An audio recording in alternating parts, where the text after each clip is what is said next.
माई की। बहुत से साधक वशीकरण विद्या के संबंध में जानने की जिज्ञासा अपने कुछ व्यक्तिगत कारणों की वजह से रखते हैं। उनकी अपनी कुछ व्यक्तिगत समस्याएं हैं। जैसे पत्नी पति का वशीकरण करना चाहती है, उसको लगता है कि उसका पति कहीं और अपने मन को लगाए हुए है, इसलिए उसे उसका वशीकरण करना है। उसी तरह से पति पत्नी का वशीकरण करना चाहता है, क्योंकि उसको लगता है कि पत्नी का आकर्षण कहीं और है। आजकल के जो युगल हैं, जो नए लड़के लड़कियां हैं, उनके साथ भी उनकी अपनी कुछ समस्याएं हैं। उनके संबंध कभी कभी एक दूसरे के प्रति बहुत ज्यादा मधुर हो जाते हैं और कभी कभी मधुर होते होते अचानक ही ब्रेकअप भी हो जाता है। ऐसी परिस्थितियों में उन लड़के लड़कियों के भी बहुत से फोन आते हैं, वे बात करते हैं कि क्या कोई ऐसी विद्या है, ऐसा कोई मंत्र है जिसके प्रभाव से वे वशीकरण कर सके। वशीकरण विद्या तंत्र मार्ग की एक विशेष विद्या है। यहां स्पष्ट कर देते हैं कि जो भगवती के, जो शक्ति के, जो शाक्त मंत्र हैं, उनको विद्या कहा जाता है, और जो देवता के, शिव के मंत्र होते हैं, उन्हें मंत्र कहा जाता है। तो तंत्र में जो शक्ति के मंत्र हैं, उन्हें विद्या कहा जाता है। और ऐसी विद्या मां बगलामुखी की भी है, जो अति विशेष है। इस विद्या के प्रयोग से वशीकरण शीघ्रता से हो जाता है। इसमें कुछ खास करना भी नहीं पड़ता, केवल इतना करना है जो तंत्र के ग्रंथों में वर्णित है, बताया गया है कि कोई भी काले रंग की वेश्या के घर से अग्नि को लाए और लाकर के ये जो वशीकरण मंत्र है, इसका 108 बार जप करते हुए उस अग्नि से एक काजल का निर्माण करे। ये वही काजल है जो आंखों में लगाया जाता है, इस सुरमा कहते हैं। तो ऐसे काजल का निर्माण करे और फिर उस काजल का निर्माण करने के उपरांत उसे अपनी आंखों में लगाए।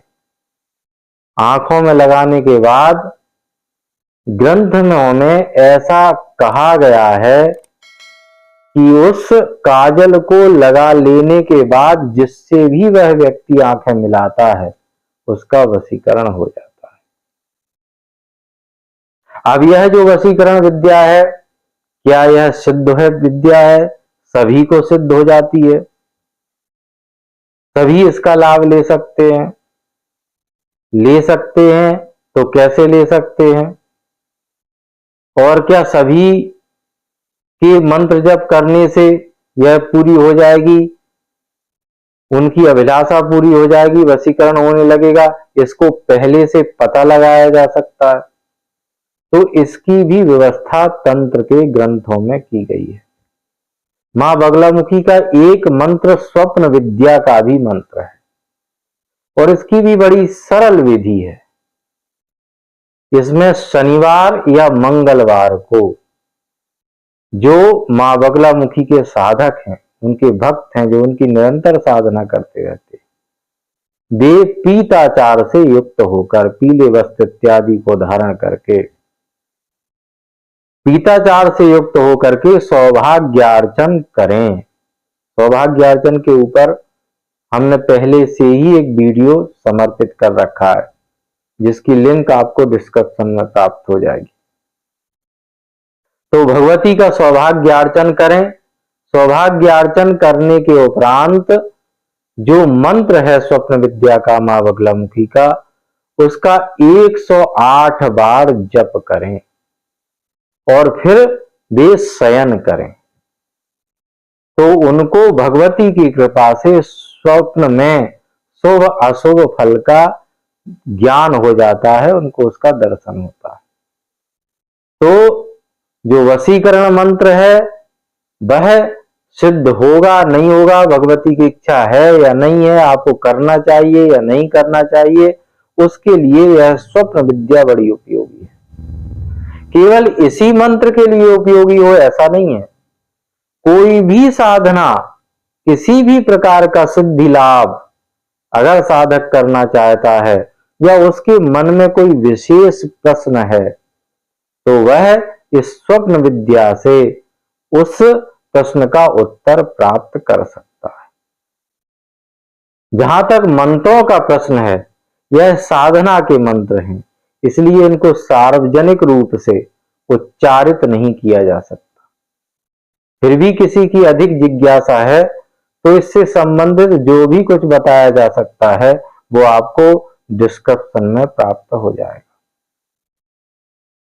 अब एक प्रश्न यह भी है कि क्या यह जो मंत्र हैं, यह जो विद्याएं हैं, यह विद्याएं सभी को समान रूप से फलित होती हैं, सभी को समान रूप से सिद्ध हो जाती हैं, सभी के लिए समान रूप से कार्य करने लगती हैं? अर्थात ये कि जो बताया गया है उसको जैसे ही साधक करेगा तो उसको उसका फल प्राप्त होने लगेगा, ये समान रूप से सभी के लिए होने लगेगा, कोई भी कर ले किसी को भी हो जाए। तो ऐसा नहीं है, इसमें बड़ा ही ध्यान रखने वाला यह विषय है। सबसे बड़ी बात इसमें यह है कि साधक को स्वयं सिद्ध जागृत अवस्था में होना चाहिए। सिद्ध जागृत अवस्था क्या होती है? साधक जब साधना निरंतर करता रहता है तो वह साधक मंत्र की तरह ही सिद्ध जागृत हो जाता है, उसके अंदर ज्ञान का प्रादुर्भाव होने लगता है, अंतःकरण से ज्ञान फूट पड़ता है। ऐसे साधकों को सिद्ध अवस्था वाले साधक कहा जाता है, सिद्ध साधक कहा जाता है। अगर साधक स्वयं सिद्ध है तो वह फिर किसी भी मंत्र का, किसी भी विद्या का उपयोग करेगा, छोटी सी विधि करने मात्र से ही वह मंत्र भी सिद्ध जागृत हो जाएगा और तुरंत कार्य करने लगेगा। और इसमें ध्यान रखने वाली जो सबसे बड़ी बात यह है कि उसका ध्येय भी पवित्र होना चाहिए। किस कार्य के निमित्त वह इस विद्या का उपयोग करना चाहता है, वह कार्य शुभ है अशुभ है, उसका ध्येय क्या है, उसका लक्ष्य क्या है। ऐसा तो नहीं वह किसी का उपयोग करने के लिए, किसी को हानि पहुंचाने के लिए या अपने किसी लालच को सिद्ध करने के लिए ऐसे ध्येय से इन सिद्ध विद्या का उपयोग करना चाहता है। अगर इस तरह का ध्येय वह रखता है, कोई अशुभ ध्येय रखता है, कोई बुरा ध्येय वो रखता है, तो फिर इन सिद्ध मंत्रों का उसे कोई भी लाभ प्राप्त नहीं हो सकता। क्योंकि अगर भगवती किसी अशुभ विचार रखने वाले प्राणी का भी उसी तरह से साथ देने लगेगी, सहायता करने लगेगी, जिस तरह से वह एक सिद्ध जागृत अवस्था वाले साधक का साथ देती है, उनके ऊपर कृपा करती है, अगर वह ऐसा ही ऐसे दुष्ट व्यक्ति का साथ भी देने लगेगी तो फिर विद्या और अविद्या में अंतर ही क्या रह जाएगा। फिर देवताओं में और दानवों में अंतर क्या रह जाएगा। फिर शुभ अशुभ, मंगल अमंगल, नीति अनीति, दिव्यता अशुभता, इस सब का मतलब ही क्या रह जाएगा। इसलिए कभी भी ये दिव्य शक्तियां किसी भी ऐसे व्यक्ति का साथ नहीं देती जिसके अंदर दुष्टता भरी हुई है। दुष्ट व्यक्तियों के लिए, दुष्ट ध्येय रखने वाले व्यक्तियों के लिए ये विद्याएं कभी भी सिद्ध जागृत नहीं हो सकती। अब जब हम इस तरह की बात रखते हैं तो कुछ हमारे दर्शकों के बड़े ही मूर्खतापूर्ण जिज्ञासाएं सामने आती। वे कहते हैं कि अगर इस तरह से मंत्रों का उपयोग हो ही नहीं सकता तो फिर बताने का क्या लाभ है, और जब सब इतना बता ही रहे हैं तो मंत्र क्यों नहीं बताते। आपके तो जितने वीडियो आते हैं उन सब में ऐसा ही होता है, आप मूल बातें बताते ही नहीं हैं। उनके अनुसार जो मूल बातें हैं जो उन्हें केवल यही लगती हैं कि कोई भी बड़ी से बड़ी बात, कैसी भी झूठी बात हो, उसको सत्य की तरह दिखने वाले अंदाज में प्रस्तुत कर दिया जाए, कह दिया जाए कि बस इस मंत्र को 10 बार जप लीजिए, आपका अमुक अमुक अमुक कार्य कुछ ही मिनटों में होने लगेगा। इस तरह की बातें ही उनको अच्छी लगती हैं। अन्यथा उनके कमेंट्स आते हैं कि आपके वीडियो को देखने के बाद तो खोदा पहाड़ निकली चूहिया। उनके लिए तो इस पहाड़ में चूहिया भी नहीं है, क्योंकि यह मार्ग आत्मज्ञानियों का मार्ग है, आत्मानुशासित लोगों का मार्ग है, साधकों का मार्ग है। दुष्टों का, पाखंडियों का, लालचियों का मार्ग नहीं है। इस मार्ग में उन्हीं को लाभ प्राप्त हो सकता है जिनका स्वभाव ही शांत रहना है, जिनका स्वभाव ही प्रकृति का और पूरी मानव जाति का, जीव मात्र का दया करना, जीव मात्र का कल्याण करना ही उन जिनका ध्येय है। ऐसे व्यक्तियों का यह मार्ग है। तो सिद्धि लाभ उसी को प्राप्त हो सकता है जो इन सभी बातों का ध्यान रखता है। और जो सबसे अनिवार्य बात है सिद्धि लाभ में, वह यह है कि जो गुरु परंपरा से युक्त हो। कहीं से भी पढ़ करके, सुन करके अगर किसी भी मंत्र या विद्या का प्रयोग कोई भी करने लगेगा तो उसको कोई भी लाभ प्राप्त नहीं हो सकता। उसको लाभ प्राप्त तभी हो सकता है जब वह किसी गुरु परंपरा से युक्त है और उसके उस सुयोग्य गुरु ने उसे पूरे क्रमशः साधना की पद्धति बताई है, सिखाई है, उस पर वो उसे आगे से आगे ले जा रहे हैं। एक एक क्रम मंत्र उसको दिया गया है, पूरा क्रमशः मंत्र का पुरस्चरण उसने किया हुआ है, पूरी साधना अर्चन पद्धति उसको ज्ञान है उस सबका। ऐसे ही साधकों को सिद्धि लाभ होता है, अन्यथा व्यर्थ का परिश्रम ही साधक को करना पड़ता है। और अधिकांश व्यक्ति ऐसे ही व्यर्थ का परिश्रम करते हैं।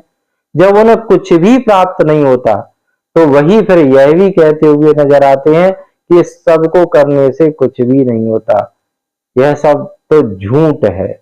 और इस तरह की झूठी बातें ही परोसी जाती हैं। जब तक आपके मन में अटूट श्रद्धा और विश्वास नहीं है, जब तक आपके मन में यह दृढ़ निश्चय आपको नहीं हुआ है कि गुरु, मंत्र, देवता और साधक स्वयं यह एक ही है, इनमें एक समान दृढ़ आस्था और विश्वास रखना होता है, तभी आप आगे जा सकते हैं।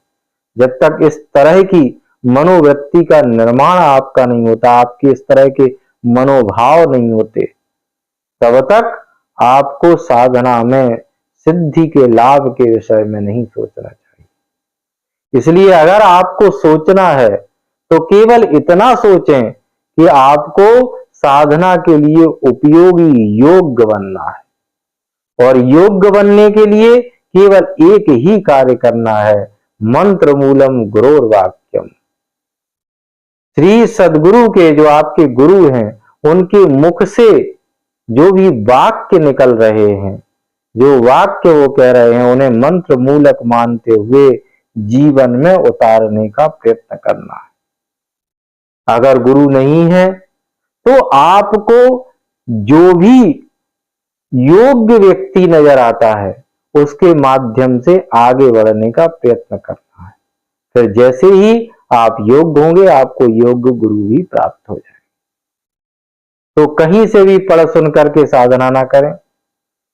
एक जो नियम है, जो विधि है, उसी के अनुसार साधना करें।